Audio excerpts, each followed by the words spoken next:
Hey, I want to invite you guys, if you've been listening to this podcast and enjoying this content and are passionate about protection, you should know that we have an entire library of all of the Protector Symposiums that we've ever done, hosted at protectornation.com.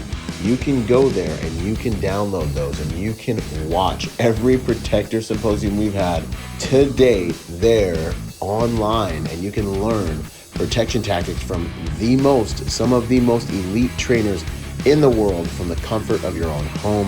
I think you'll be surprised about how much content we actually have there. It's very, very, very reasonably priced, and you can upgrade your protection skills. Remember, protection is not all about the hard skills. 90% of it is all about the software, the programming, the way you see and move in the world to achieve a safer pattern of life. With that having been said, go to protectornation.com, join us there, and learn from the best of the best. Now, enjoy the show. Boom, boom. What's going on, you guys? Here we are, Civilian Protector Project. I'm here with Maury Abreu of Omega Protective Concepts. This is going to be awesome, man. Maury is like a kindred spirit, like a brother that I didn't know I had. It's like, you know, like reality's happening, and there's in the combative world, even in the sports world. I think it was Tim Tebow talk about it even earlier today. He's like, there's a guy out on the battlefield, and there's a guy out there that's practicing his training. And when I meet him on the field, he's going to defeat me because he's working harder than me. While I'm sleeping, he's working. And I had this same concept going on when I was in Iraq. I was like, there's a dude out there. I'm like, I'm going to face this cat at some point. And like, whoever puts in the most work is going to be victorious, right? But Maury's like the good guy version of that. You know what I'm saying? like I feel like if when you listen to our lives and our relationship, there's this in sync. There's a very similar like lineage and like childhood and business and a value system and level of competence and all these different things that there's few people, I don't know if I've ever even said this on a podcast, few people that I spend time with that actually charge me up or raise my frequency or have the ability to nourish me, right? And so generally if I'm around someone, I'm a source for them, which I love, which also nourishes me in its own way. But there's few people that I meet where it's like eagles meeting at altitude. You know, it's like you've gone through what you've gone through, you've trained, you have what you bring to the table, and it's like you meet someone at a certain level and it's like, yo, bro, like, what are you doing up here, bro? You know what I had to do to get up here? And you're like, change the planet. Yeah, you're like, yeah, man, because I had to do all the same stuff to get up here. You know, and we can talk about things that are at that level that we're at, and it's really, really beautiful. So I'm so excited to expose you guys to this awesome man here. People say brother from another mother, but this is that type of thing. And we're going to talk a lot about some tactics that you guys may or may not have been exposed to. What he does is very unique, but also extremely relevant for anyone who wants to be a protector in a number of different situations. This module here with Maury is going to be unlike anything else you guys are going to see. And if you guys want to go deeper with him, obviously, you know, we're going to make that a possibility. He's always doing awesome things in the training space and in other spaces, which you'll learn about as well. But the purpose of this video here is to kind of give you an overview of the menu that we're going to hit. We're going to talk a little bit about his background. You're going to get an overview of the menu that we're going to give you guys inside the Civilian Protector Project, and I'm totally stoked. So with no further ado, yo, brother, boom. It's an honor. It begins, my man. It begins. Boom. You know, so, man, why don't you tell them a little bit about your background, then we'll get into a little bit about the company, and then we'll kind of go through the menu that we have for these guys that we're going to be recording in the next 48 hours while we're up in here tearing this thing to pieces. Sure. So I'm out here at Byron's Fortress, and we're going to spend a few days together, and what we discussed doing was bringing, you know, my legitimate training and operational journey, and all I've done is taken that and leveraged it into this training opportunity through currently my company, Omega Protective Concepts.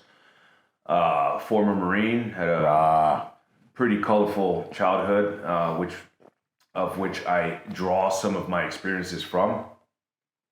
Saw some few things, was raised in a rather abusive environment, and physically, psychologically, and otherwise. And, you know, I say that with no bitterness or no, it's nothing to be proud of or anything to be ashamed of. It's just an experience. And just actually using that as a gift and putting pain to purpose and using that to then equip others for success against this very real thing that none of us are going to escape, which is hard times that are defined by very violent actions and very violent people. I just saw a few minutes ago there was a shooting at a church, man. Here we go. And so that was a little bit of my upbringing. I always wanted to serve since I was a boy, actually. I'm a first generation American, and I felt very compelled to serve, and I was always inspired by service and military service and the warrior culture. You know, real quick on that, you know what I'm saying? I interject myself every once in a while. It's such a masculine thing. You know, I feel like a lot of dudes out there are struggling sometimes to figure out, like, one of the equations that men are faced with, which is what to do with power. You know, the equation of, like, okay, I'm becoming more strong. How do I validate myself in this space in my life? And what is this strength for? And I just want to encourage you guys to go ahead and investigate and realize the truth about power and service. And it's that we are strong to be of service. And so, you know, you get a little boy running around the kitchen with his mom, he wants to help and all these different things. And you're strong to be able to serve on a level that a lot of people are not able to serve. And I sit before you, and Maury sits here before you, built in certain ways and with certain levels of competence that give us confidence. Yeah. That really allow us to serve people and be ready to serve people in ways that other men cannot, and that's special and that's honorable. And so that drive that you have inside of you, the will to power, make sure you subject it to some honorable service, and that, my friends, is the way. Sorry, love it. No, it's good. It's good. And, you know, I just always had this desire to serve, and I always wanted to be in the military. I was always inspired by military folks and the culture of courage and willfully engaging, where as a child I didn't have a vote, just willfully going forward and engaging in a violent environment and going there, you know, by design and on purpose. That just was always really called to me. Yeah, same here. And then after the Marine Corps, I actually worked in the prison system for a while, and I really hated that job before I got it. And I said to myself, I'd never work in a prison ever for a number of reasons. You hated that job before you got it. Yeah, I did. And I had applied to several law enforcement jobs, and I did well on the state test. But while I was waiting, I needed a JOB that paid bills, because things were, you know, the Marine Corps really takes care of you in a sense, you know, with things financially and where you're sleeping and where you're staying and being fed. One of my best buddies said that Maslow's hierarchy of needs, you know, like your food, your water, your shelter, your belonging, your honor, all these social things, like you actually, when you leave, you kind of have all that, all the way up to self-actualization. If you have a little rank, little social equity and things like that, when you get out, that hierarchy of needs, that pyramid gets flipped on its head. And so that's part of the struggle.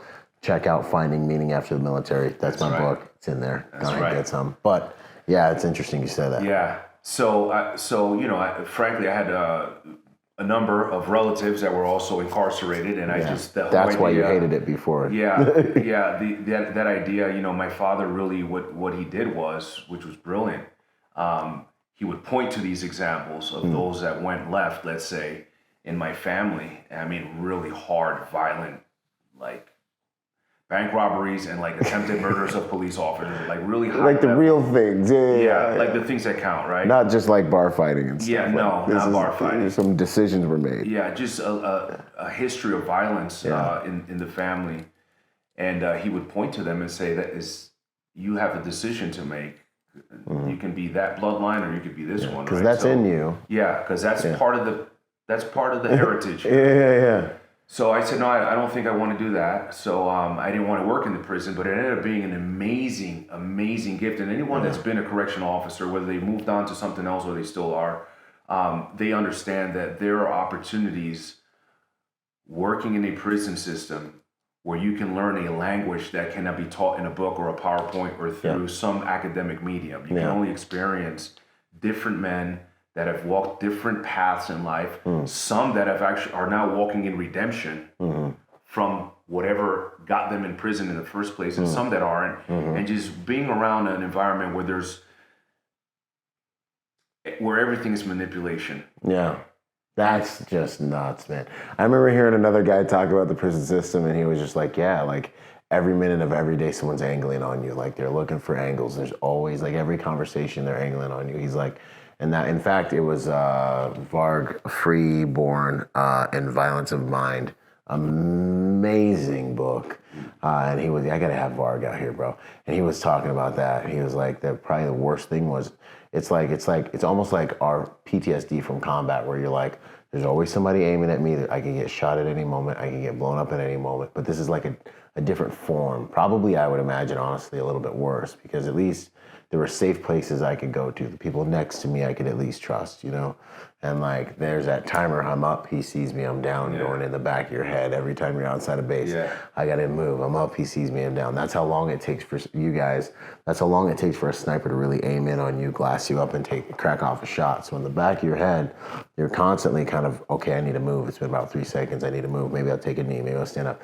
But I can only imagine an environment where every social engagement you have, like you're literally like, kind of, you know, like. And for me, I walked out of the Marine Corps and into the prison system. I didn't really have a transition. Yeah. So, it was fascinating. And then while I was waiting to get into this, I was looking at a state and some local municipalities. An opportunity came up for the agency that I currently work for. And based on a number of things, my top secret clearance, and frankly a agreement that I have with my employer, that I will not use my position and reveal it either for personal or professional gain, because I have a private business that they have, I won't say authorized, they think they authorized me to teach, but a business that I run, and I've informed them this is what I'm going to do as long as I don't violate the code of ethics or anything like this. So that's what I've been doing, conducting counterterrorism operations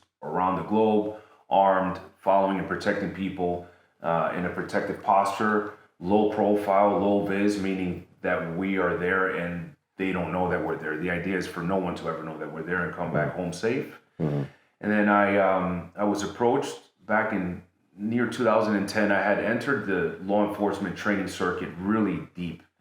This is well before social media was really prominent like it is today. And if people could just set all the hate that exists aside for a moment within the industry, we're so blessed to live in a time where there's all this free information on training. And you get to pick, which you want, what you want to put in at least through a digital means, and then you can go hands-on and pay and actually go to a class and train with all these amazing instructors that are out there. And on that, real quick, that was one of the biggest things that I learned when I got out of the Marine Corps. Because it was like, I just did the deed. Like, I've been to war twice now. Got the t-shirt, and then I got out and thought I was like a made man, like most military dudes do. And the civilians don't help because they don't know any better. So they're like, oh, you're military, you know everything, and you've been to war, you know everything. But then it wasn't until I started really training and going to shooting competitions and getting around the civilian training circuit that I realized, like, I remember at my first shoot house with LA Sheriff SEB, and the guys are like, I'm going to a shoot house. And my big brother at the time, man, he's like, where are you running to? Because in the Marine Corps, they teach us like shock. Violence of action. Yeah, but kick in the door, raw, like, we're going crushing through shock troop tactics, flying through, shooting everything, screaming. And he's like, where are you running to? And I'm like, I got to get in the house. I got to get to the threat. I got to overwhelm them. And he's like, how long do you have to clear this house? And I'm like, I don't know. I got to address the threat. And he's like, the rest of your life. You have the rest of your life to clear this house. You make one mistake and it's over. And I was like, he's like, slow down. And then I thought of all the training I got in the military.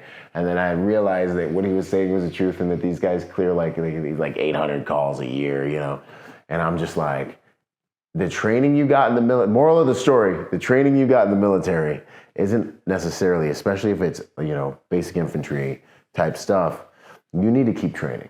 You need to keep training. Well, one of the principles that we cover that really addresses this is terrain dictates tactics. Yeah. So situation dictates tactics 100%. too. Yeah. So definitely that would be an application of that. Yeah. So that's what I do professionally, with the government, and then I have my business. Once I got into the professional law enforcement training circuit, and I would end up taking different courses, and by the end of the course, I would be recruited by the instructor to help out, co-teach and assist. Yeah. And I was so just full of energy and passion and wanted to serve my community that I was really oblivious to the talent that I did have, because I always had, even though I was talented, I always had a student attitude. Nice. I always had a student first attitude. I still don't have a I've arrived kind of attitude. I do walk with an exceptionally high level of certainty and confidence, but that doesn't come from a place of ego and pride and me thinking that I'm better than anyone else. It just comes from just knowing I know what I know. Yeah. And so I started teaching more, and ultimately I got asked to come in and teach some niche things within the firearms realm, within extreme close quarter applications that the law enforcement agencies were not getting at all. Wow. And I brought that skill set in, and then for years, I had no social media. I didn't have a website. I didn't have an email account. I had nothing. All of my business was word of mouth, and I couldn't keep up with the classes. Yeah. So it was a real blessing, and then I formalized it, launched Omega Protective Concepts. Omega. We equip and train people for success against every form of violence and every environment in which it may occur, every form of attack. Let's go. And we teach civilian protectors, law enforcement, military, Fortune 500 companies, asset protection folks, executive protection. We are doing it all, and we're going bigger and better and just aligning ourselves with people at this level to just really share the gift. Yeah. I'm so excited for what we're gonna go through. We got a shoot house locked on tomorrow. We got a Savage crew locked on. We got the cameras coming in. This is gonna be amazing, man. It's gonna be amazing, the information you guys are gonna have access to. You're getting access to the top shelf stuff, the black label stuff, and and until you're not gonna even know what people don't recognize the quality of what they're getting in this project, man. So I'm super stoked. And it's amazing how our backgrounds prepare us to be able to serve, and the things we go through that we don't even know if they're gonna be good or bad, or maybe they hurt, but they just perfect us, like sharpening a blade, just like hammering that steel, so that when the time comes, there's some integrity there, there's some integration there that can withstand the challenges or the opportunities, the requirements that God places on our shoulders, so it's such an honor to be here with you. Amen. After walking that path. Amen. So let's see here, dude. Let's get into the, did you have any more you wanted to say on that? Where you come from, what your company does? No, I think that's pretty much it. Married, blessed. We have 6 children. And, 6 children, man. Let's go. 6 children, 5 girls. Be fruitful and multiply. 2 girl dogs. Yeah, let's go. A lot of estrogen in my house, 1 boy. Yeah. So, if you pray for me. Yeah, man. No, I love it, man. That's good stuff. Got the tribe, man. Be fruitful, multiply. He's doing it. You know what I'm saying? Empty hand skills. What would you say is the premise and really the concept, the idea behind what you want to bring to the table when it comes to empty hand skills? Yeah, so some of the things we'll be delivering, we're capturing it tomorrow. We're going to put it, behind a digital wall, and you'll get access to it. Yeah. Is how do we take what we have and maximize it, right? How do we become efficient? And in the module on empty hands, what we're looking at is, regardless of, it's probably negligible, right? And we're not teaching people close hand striking, because there's some consequences that come with close hand striking. But so without taking a deep dive on that, let's just use close hand striking, because everybody understands a fist. It's probably negligible if your fist is this way or a variant of that at the point of impact. It's probably negligible. But what's not negligible is understanding how to position your hands in a way that does a number of things. That is, that it allows you to protect yourself and rapidly respond. That we apply principles of power generation, and the principles are not married to a technique. For example, just as an example. So you can take these principles and you can add them to techniques you may already be familiar with. I'm going to give you a perfect template of how that applies of what you just said. Let's go. So whether it's a punch or a palm heel strike or an elbow or any variant of a hand or arm striking, how do we generate power? So we'll take principles such as being relaxed. What does that even mean? So as instructors, we tend to be really guilty sometimes of using terms or repeating phrases expecting that the end user even has a clue as to what that means. Can really comprehend or track, especially if they're not from the culture. 100%. Yeah. 100%. So what we'll get into is defining what total relaxation is and how being relaxed and having a relaxed muscle actually gives you a faster muscle so you can respond more dynamically versus having a tight or tense muscle, which is slower and does not allow for you to maximize your power. Right. Things like hip and shoulder rotation, using your entire body or full body weight striking. And then things like rapid retraction, which means when you do throw that strike and it's at full extension, you don't just let it hover out there, you bring it back dynamically and quickly. And so we'll address things within empty hand striking using principles that you'll be able to understand regardless of your prowess in this realm.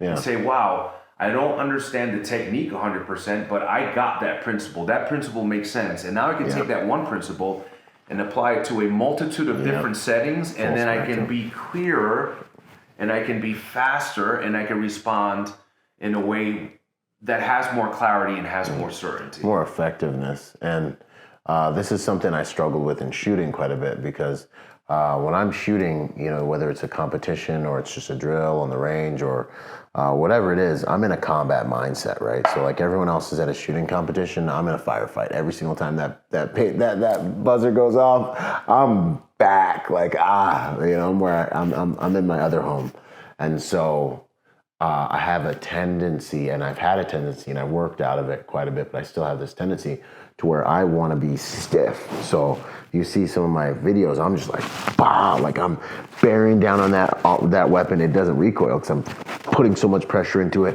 I'm pulling the trigger and I'm like burying my shoulders, you know, because I feel safer in here like this. And all my shooting instructors are like, bro, you're slowing yourself down. Like, you need to relax. You need to relax. Even your hands need to relax. You'll be able to shoot way faster. Like, so it's something I had to start working in. Like, all right, cool. Like, and honestly, learning to ground myself and get into that almost flow state before the combat begins is something that I started to work on, how to get my biology to that state before it starts, and it's helped me tremendously. Yeah, 100%. Yeah, staying relaxed will make you faster. Yep. Staying relaxed will give you and more smarter. Power. Sure. Yeah.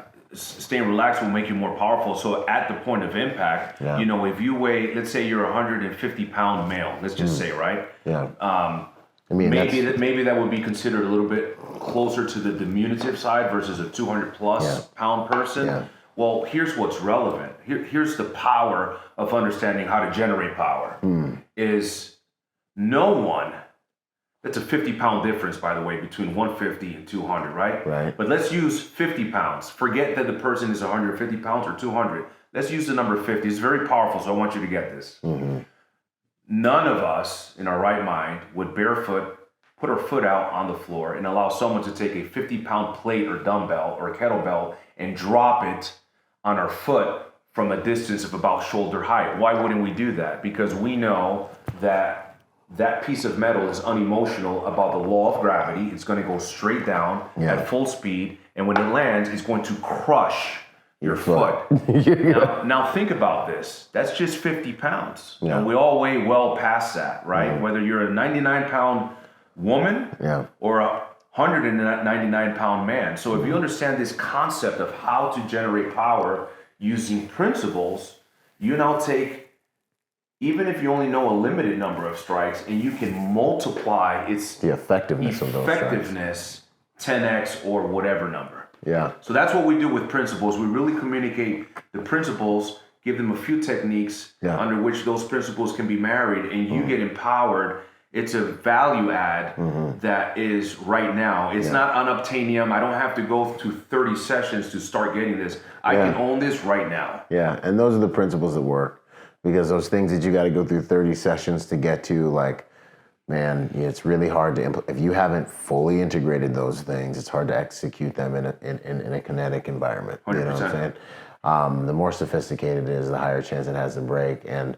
that's how I like to teach as well. Like, all my EP stuff is all principle based, because the situation is what dictates the tactic. But if a man of principle, those principles fit the spectrum of situations. And so I love that, man. That's smart. Yeah, that's smart. That's good stuff. So that's going to be savage. I can't wait to get into that stuff. And it sounds simple, but when you guys get to the modules, you'll understand that most wisdom is simple. That's right. You know what I'm saying? But it ain't necessarily easy. That's right. Simplicity is the ultimate sophistication. Let's go. Okay, vehicle combatives. Yeah, so vehicle combatives, I draw a lot of that from my experience with Kelly McCann back in Fredericksburg, Virginia in 2012.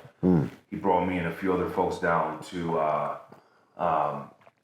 come down and shoot this video series on vehicle combatives, which was fascinating. I had so much fun shooting this content, and now extrapolating some of that, passing down to you, doing things like having an understanding of how to respond to attacks that happen in and around our vehicle, because vehicles are often a place of attack, right? 100%. And so either the person is trying to maybe carjack you, or maybe push you into the vehicle so they can dominate you physically, sexually, what have you, get you in there to, get your identification, get your credit cards, things of this nature. They can control you, get out of this open lot and have this confined space. See, bad people and evil people are very comfortable and confident and competent at using confined spaces to their advantage. Right. In general, the moderately trained person, and if we back off from that, person that's not trained at all is very uncomfortable in a confined, tight space. Yeah. So what we're going to do is we're going to address making you comfortable in these confined spaces. How do you manipulate your body? How do you manipulate the environment physically so that you can manipulate your attacker psychologically through applying a physical action? How do you position yourself if you're in the driver's seat and just before you close the door and while your doors are unlocked, someone comes in through your passenger side and gets in the car?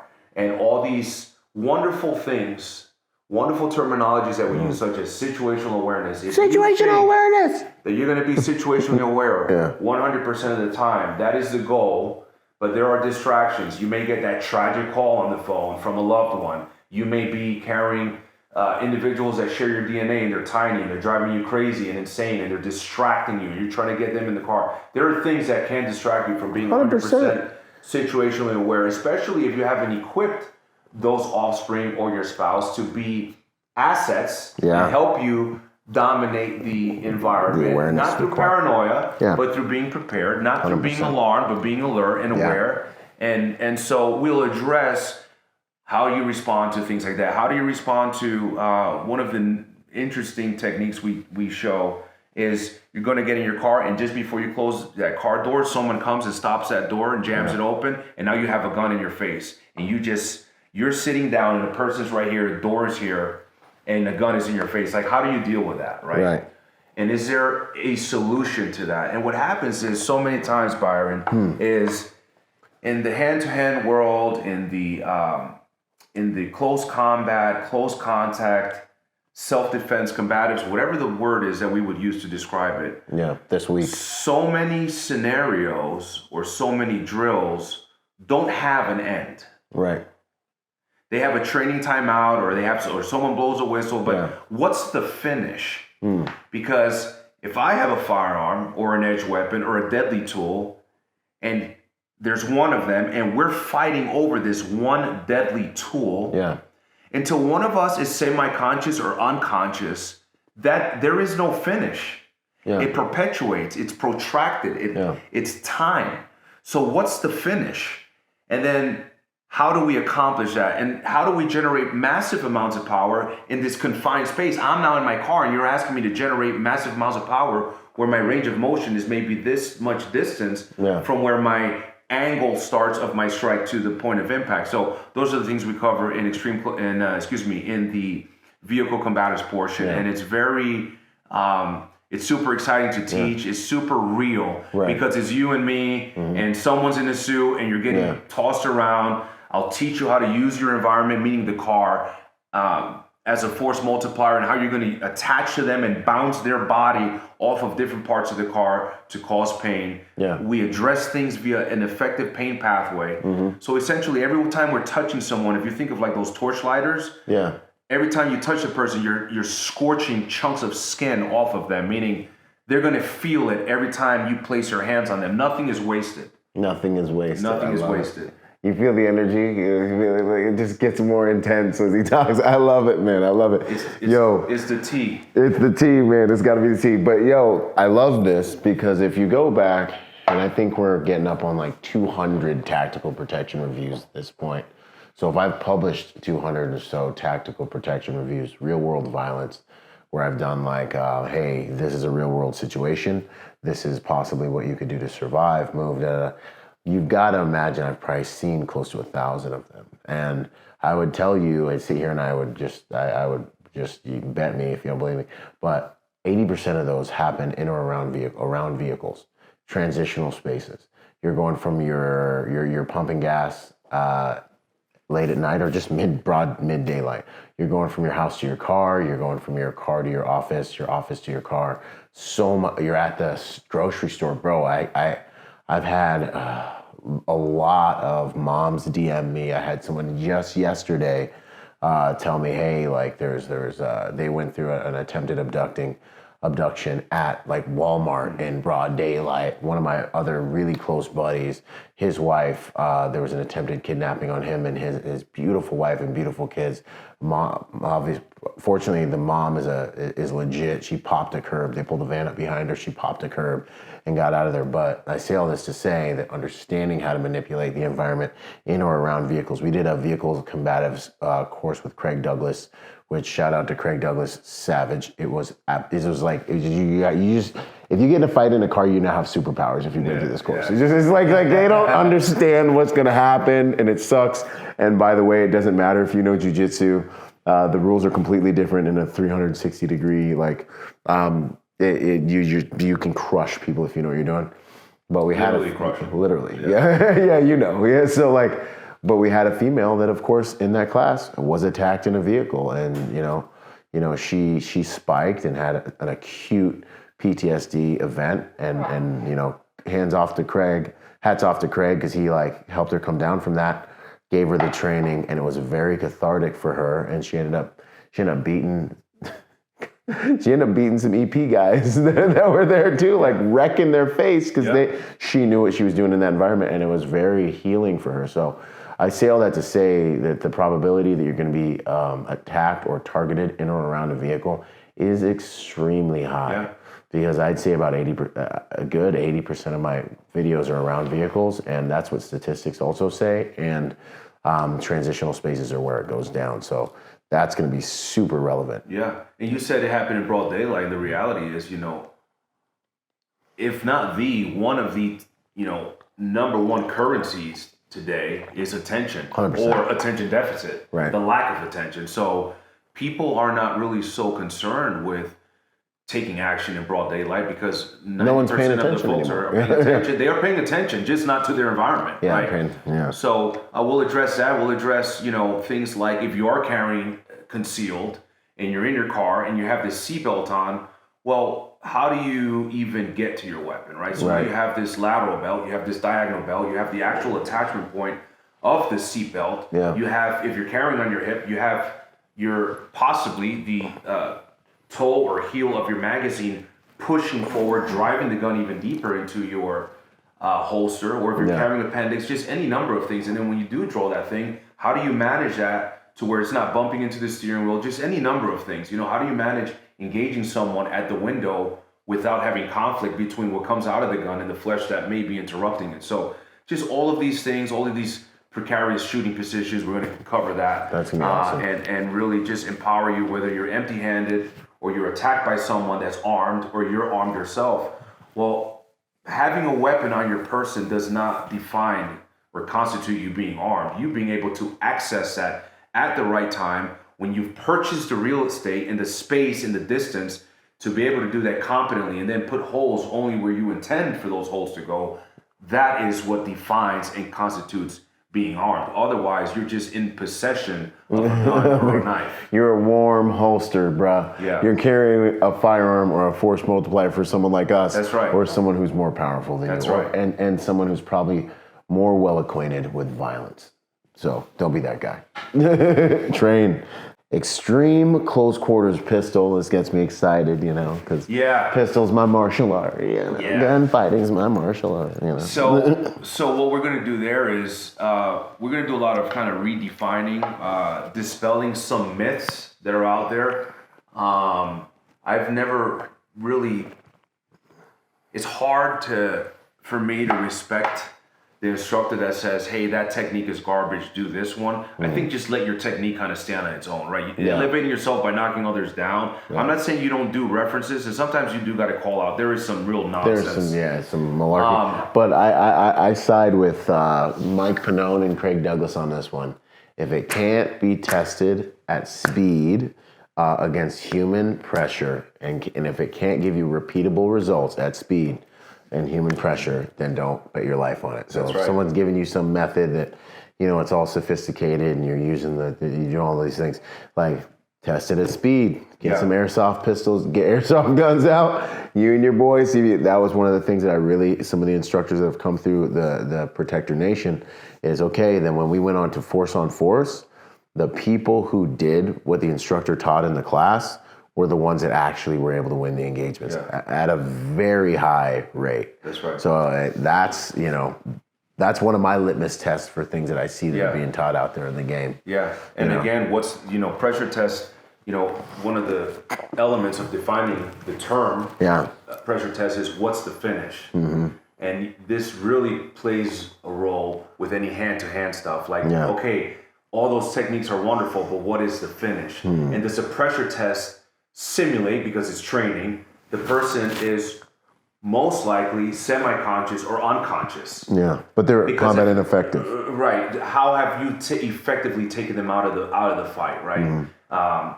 So what we do in extreme close quarter pistol is, I have quite a bit of experience on the curriculum development side of this with things that I came up with for several agencies. Pulling from other masters in this realm and just kind of processing into the environment that I was working in. And that is marksmanship is different at an extreme close quarter range. And by extreme means you can touch them and they can touch you. Yeah. Number one. Number two, you understand that just because you put a hole in a human does not mean that the fight is over at all. No. In fact, it may make the fight much harder for you because there's consequence now that exists that didn't exist before for that person. So their fight is a real one. May have elevated, 100%. Number three is, how am I controlling this firearm? If I'm not using my traditional sights, what's the accountability of my rounds, whether I'm a civilian or law enforcement or protector of any kind? I must account for the rounds. How do I do that under a high level of stress in a rapidly, dynamically, violently evolving situation with a committed attacker? And then being able to understand when you can draw that weapon. When you do draw that weapon, what are your angles of fire? If you're down on the ground and you're doing extreme close quarter pistol, that's wonderful, but did the rounds go right past you or through your opponent or attacker, and maybe into the vehicle where your kids are? That's not a win. So we look at this entire package of using a true marriage of hand-to-hand skills and firearm skills and not getting over enamored with either making it hand-to-hand or firearms, right? So what happens is you go to most academies. A academy that I taught at for almost an international counterterrorism academy for almost 5 years, was guilty of this for some time, and then we really got our act together. It's like, hey, you're the tactics person, you're the firearms person, you're the defensive tactics person, but those three were not speaking. They weren't kicking it. They were not kicking it. So it's like, how do we actually bring those worlds together, which is what we do in Extreme Close Quarter Pistol. We start off with some strikes, we teach you some strikes, we teach you some low-level strikes, meaning how can you create space between yourself and someone by using a strike that's non-injurious, that's a low-level strike legally, right? And then higher levels of strikes, right? And then engaging from striking with flesh to dynamically and rapidly drawing that firearm, presenting it, indexing it in a way to where you can account for the rounds, and now you're striking them still just with bullets. That is not the same type of shooting as marksmanship shooting. In this realm, this is important, of Extreme Close Quarter Pistol, what we're looking for is combative marksmanship, defined as more holes in, more blood out. You're not necessarily looking for the perfect shot at the beginning stages of this engagement. Once those rounds start to take effect and there's some separation, then you can come to extension and continue, if it's legal, ethical, and moral, to continue a higher level of force to then engage where you're actually using the firearm in a more traditional sense. So we cover all that and just really empower you and get you to understand and demystify all these things. Get them. Within this realm. I love what you're saying right now, man, because I have people coming to me and they're like, I have a client right now who's got an MMA background and he's training with somebody who's supposedly, who's like SWAT or like military background, law enforcement background. And he's like, but he's an MMA guy, so he's acquainted with violence and he's acquainted with combat. And so he's like, I don't know, man. He's like, I don't feel like this is effective for gun fighting. Like, if I'm in a gun fight, I don't need to be spending 3-4 seconds to try to aim to get the rounds on top of the rounds, and I just am like, bro, I'm like, it's true. Fortunately, you have some understanding of violence because you've been in that sport world of it. I'm like, so you can actually tell. Most civilians aren't making the connection when they're learning to shoot a pistol that like marksmanship is a different thing than, like, it's part of gunfighting, it's part of a gunfight, but there's a whole nother way. Like I don't want to break the internet and make people angry, but the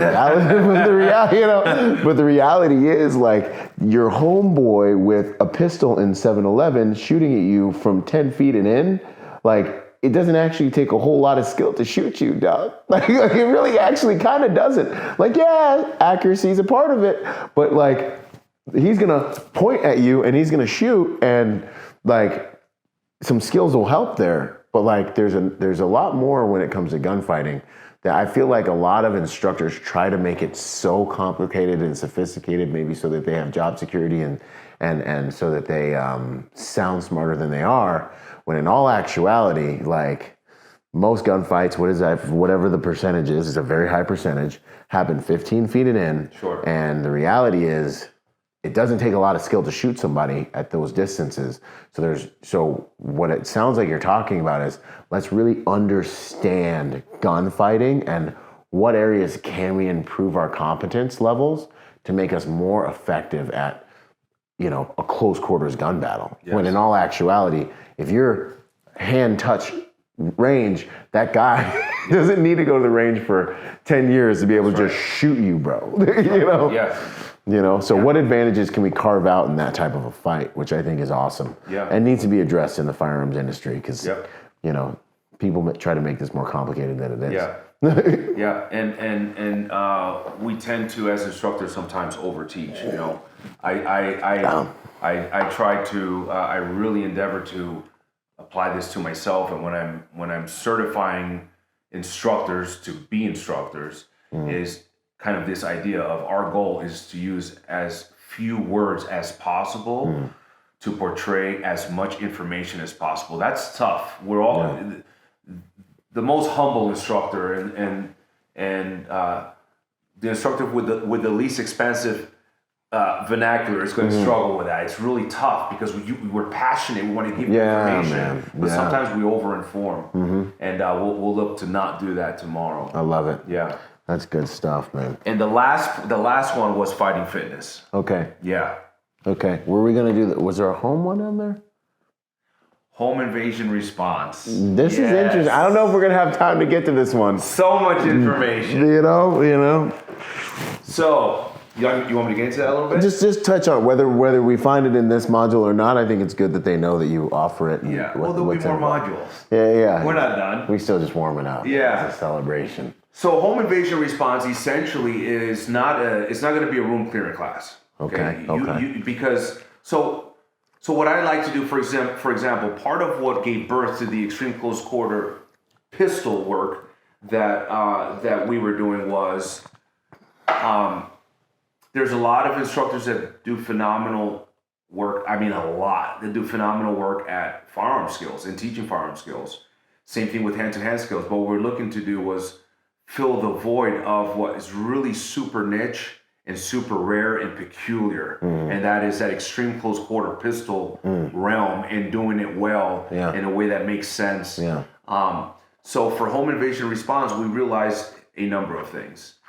You may be you're a CCW owner, carrier. You have CCW, or you just have a weapon at home. There's different laws, different states, and we are training people actually throughout the entire nation and above. So whatever the case may be, we have a number of things that affect how we started looking at this home invasion response. And the name is very intentional.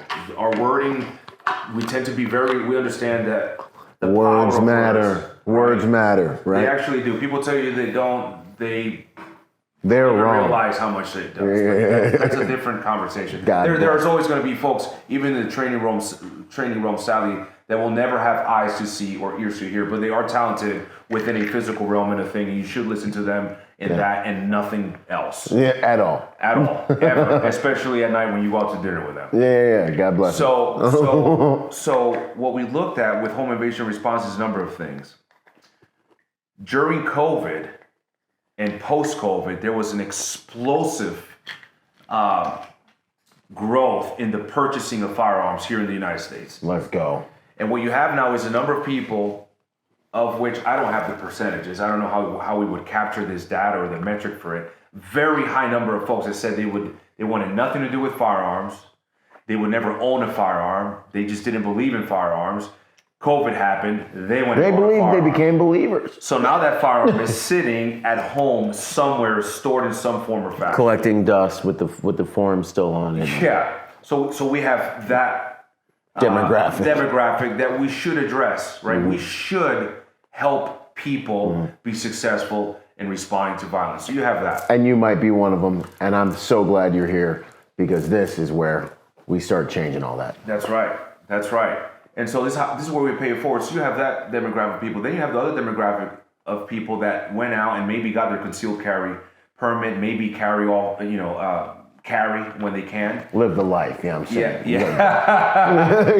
People be like, Byron, what gun should I get? All of them. All the guns go bang. Yeah. What training should you get? That's what you need to be talking to me about right now. That's you know right. What I'm saying? That's real. That's right. So maybe they went, they qualified with it. They went through the state qualification. They did what they had to do. Maybe they even took a firearms class of some kind. Which doesn't count. Just so you know, the state qualification doesn't count. Yeah. Yeah. So now it's 3 a.m.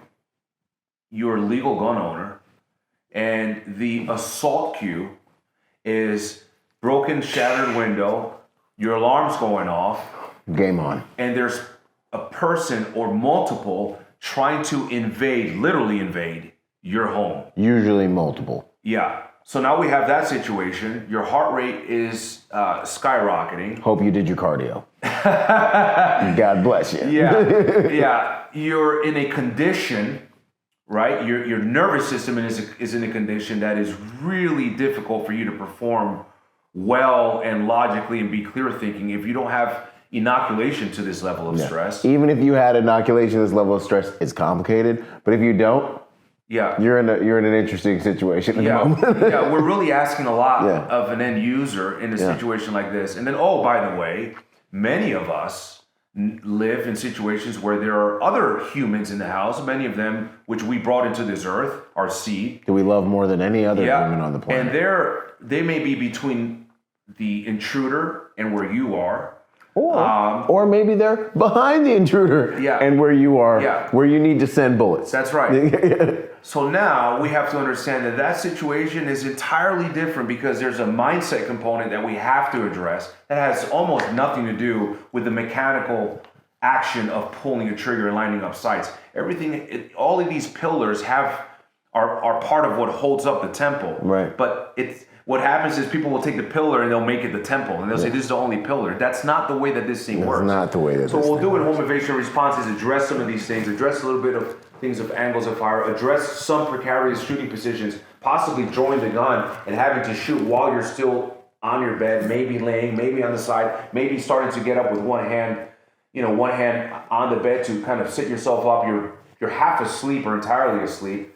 So navigating all that to respond to a home invader is very different than going to the range at 1 o'clock in the afternoon, fully caffeinated, ready to go at a static target. And this is in no way a put down on shooting, doing basic shooting. Yeah. Get your fundamentals. 100%. Yeah. Master the basics. Because it's all fundamental. It's all fundamental. It's all, It's just that there's an ask of us under this extreme high level of stress for responding to a violent home invasion that's very different than that of what we do at the range. And that's what we really look to address in our home invasion response. And of course, we'll do some basic room clearing things, but it's not about that. And I say this, you can get some really good instruction on CQB. It's pretty common. Before it used to be like super niche and hard for you to get if you weren't on the job. But is that going to prepare you for home invasion? No, you just know how to clear a room. Right. But you haven't accounted for all the other factors that contribute to how you're going to be mentally. Or what you're going to have to contend with. That's right. Yeah. That's right. And if we rewind before with all these well-intended trainings where you and I are fighting over a life and death tool. Yeah. Well, what is the finish? I just had a conversation messaging Kelly McCann on this recently. And just bouncing some stuff back and forth and asking him, hey, how do you see this? He's like, yeah, Maury, this is good and it works. Yeah, no problem. But where's the finish? What is the finish? And we use the term pressure testing, but did you really pressure test? What was the finish? Was it you blowing the whistle and saying good job?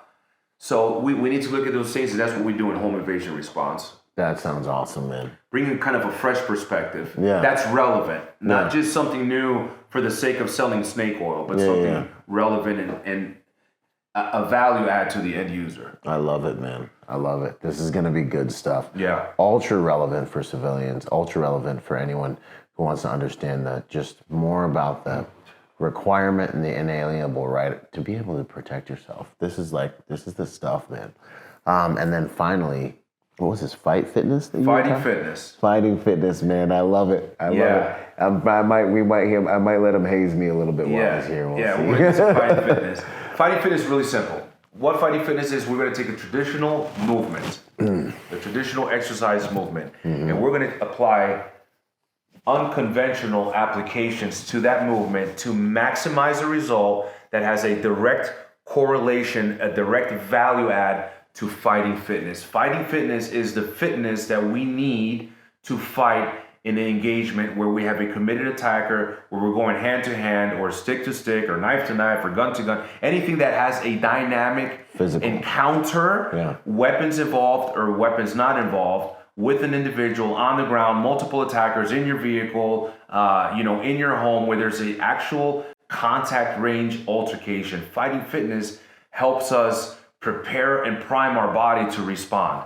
So what is it that fighting fitness does, compared to, say, regular fitness? What it does is it simulates or mimics moves that are used in fighting, using combatives on the ground, on our backs, when we're on top of someone, generating power in a short, compressed space, in a confined space.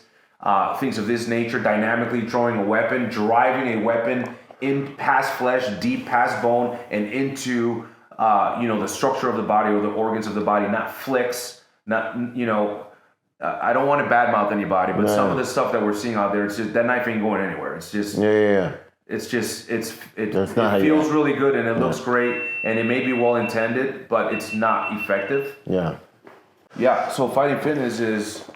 So you're engaging. Is engaging our body in a way that we use unconventional tools, which we're going to show them tomorrow when we film, and you guys will be able to see them. We'll tell you where you can get these as well. And these tools are great if you have a garage gym. They're great if you go to a traditional gym. You can use traditional standard weights on this. And if you're a traveling man like we are, running businesses and things like this, you can stow this in your vehicle. You can attach a lot of these things to your vehicle at different locations and be able to bring your workout tools with you. And that's the idea, is for us to be able to stay fit while on the move. Yeah. I mean, I was just on the road for like a month and a half, bro. Yeah. And, I don't always work out when I'm on the road. Yeah. Like a lot of times it's like, okay, cool. Like I gotta move. But if I had a regimen like this, that might be what I could do while I'm on the road. Because you already know hotel weight rooms ain't like weight rooms. Yep. You know what I'm saying? But you can still haze yourself if you're down to get after it with like this type of workout, prison workout, whatever it is, you know. Yeah. Heck yeah. That's exciting, man. It's gonna be good. Yeah. And also, lift stronger than you fu is a martial art. Okay. Yeah. Trained with that, been in a lot of dojos and a lot of mat rooms, and there's just stronger than you fu is a martial art. But when you're doing lifts that are so one-dimensional, I'll say, and linear, and they give you strength in one direction, there's vulnerabilities to that. Okay, so there's vulnerabilities to that when you're in an actual fight and you're being called upon to recruit muscles that aren't actually as strong as the other muscles that you're constantly working and different things like that.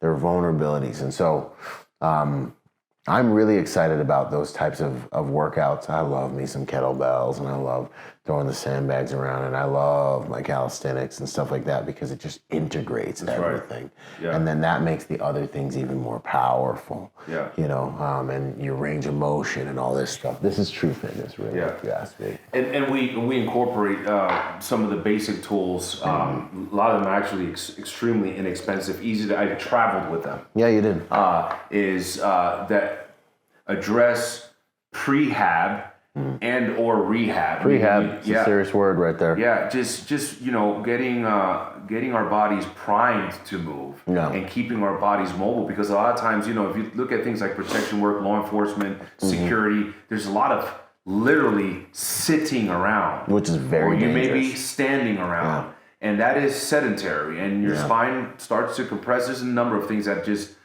don't do well for you to be able to then explode from that position and have to react. So doing these types of workouts help keep our body fluid, help keep us moving, help keep us mobile, keep our core engaged, help us with good dynamic, explosive use of our body, keeps our body strong, and it keeps our body loose. And it's absolutely crucial. That's exciting, man. Yeah, man. That's exciting. I can't wait. Maybe we'll do that on the last day. We'll go to the gym together and or work out here on the balcony here and just get some. My vote is this, so they can see how you can do it in as little, on a mountainside. Yeah. With as little support as possible. Yeah.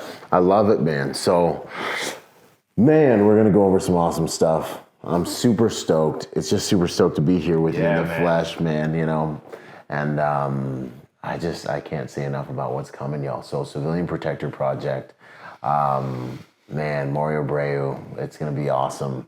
And we're just warming up. We're just unwinding. So much more to come. And then if you like the digital stuff, make sure you follow Maury. Make sure you get in where you can fit in with his stuff and or come train with us when he comes out to train at the Civilian Protector Project. It's just the beginning. We just warming up. We just unwinding. So much more to come. Heck yeah. Remember, guys, to those of us who take this seriously, who are really able to do the deed, protection's more than just a job. It really is a lifestyle. Boom. Boom. When it comes to the technology you use to protect your home, there's nothing better than Deep Sentinel. AI-driven, human-monitored technology that will keep you and your family safe for the same price you're paying for whatever Ring doorbell system you have. Check out Deep Sentinel. It's such an honor to join forces with these guys. They should be in every single house in the world. get real-time Overwatch for you and your loved one. And for 10% off, depending on when you're watching this, don't forget to use code Byron at checkout. Boom! Quick shout out to our sponsor, Staccato. My first pistol sponsor. I've been sponsored by a lot of companies, right, over the years. But when it comes to pistol, that's my bread and butter. Pistol is something I believe in. You know, I'm a competitive shooter. You know, we're shooting anywhere from, 800 rounds a month type of thing, right? So Staccato, being what I believe, is one of, if not the most complete handguns you can put in your hand. It's got every component that a handgun could have, should have. They're actually extremely dependable now that they've made some changes, and these things are straight up tack drivers. If you're looking for a pistol that will do as much of the work for you as a piece of hardware can, obviously you have to have the marksmanship and all the different things, but different guns perform at different levels. And I want to say that Staccato is one of, by far, for sure, take it from a competitive shooter, we're shooting the highest volumes of rounds constantly right now. Not used to have a background guy, but like right now, when you go shoot, you're gonna see certain brands. Staccato is one of, if not the highest performing firearm that is both CCW, duty ready, and also competitive ready. So I want to give them a shout out. If you guys are looking for a good handgun to build your skills on top of, go check out Staccato. Much love and respect. Yo, if you enjoyed that episode and you like learning things like that, I want to encourage you to go to Protector Nation, build a profile, get in the Civilian Protector Project. This is where you can learn from these guys, live Zoom calls. You can see the full modules that you just watched, and you can become part of a community. It's the first social media platform for protectors where we can get to know each other, we can network, we can learn together. We do live Zoom calls with different SMEs every single month. There's so much packed in there. I'm in there. It's an honor, it's a privilege. Looking forward to working together to make the world a safer place by helping good people to become more willing, capable, and prepared. Protector Nation, Civilian Protector Project, let's go.